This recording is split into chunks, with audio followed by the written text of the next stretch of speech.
Hello, I'm Brian Olson, and today I will be deconstructing the healing mechanics in both Dark Souls 2 Scholar of First Sin and Persona 4 Golden. And let's start with Dark Souls 2. Dark Souls 2 has three major healing mechanics to it. The first is the Estus Flask, which the player will receive very on in their journey. Initially, on receiving an Estus Flask, the player will only have one, and it will heal the player for 500. Upon use, it heals the player rather quickly, and is the more combat-oriented of the three healing options.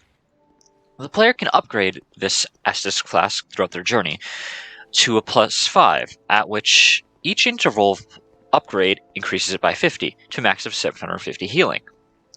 Additionally, the player can get a total of 12 Estus Flasks by acquiring shards throughout their journey. So at most, throughout their journey, the player will have 12 Estus Flasks that each heal for 750.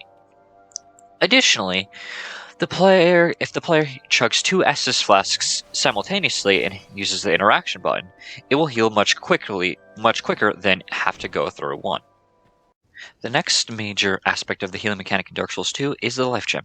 The Life Gem heals the exact same amount as the standard Estus Flask, but it's consumable that does not come back like the Estus Flask, and it also does it over time. For instance, the Life Gem heals a total of 500, just like the Estus Flask, but over a course of 11 seconds, so roughly 45 HP per second, which makes it very poor for combat, as, well, you want that instantaneous healing over just being attacked.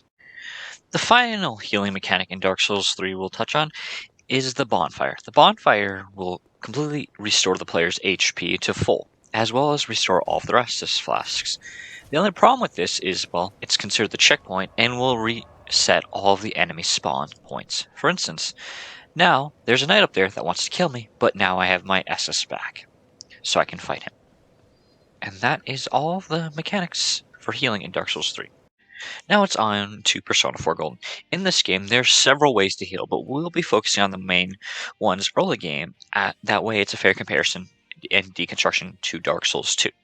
In combat, there are many ways to heal. The main ones are Dia and Medicine. Dia is a spell that the player can use, and Medicine is a consumable the player can purchase. It heals the player for a total of 100 HP to a single ally. It can be used in and outside of combat. In this case, we'll use it in combat and heal Yukiko for 100 HP as she is low. Now she's at 176. Next, due to our party being low, we will use a Life Stone, which will restore 30% of an ally's HP, and we'll give it to Chie, which will restore exactly 81 HP, which is 30% of her HP. Next, we will use Dia. We have to first, to use Dia, you must find a persona that knows the ability, which is this one. It says it slightly restores an HP. On average, it restores about 60 HP to a player. So we will equip Jack Frost and go to the skill Dia, and click on one of our party members. We'll click on Yusuke for this instance. Now, he might not have an...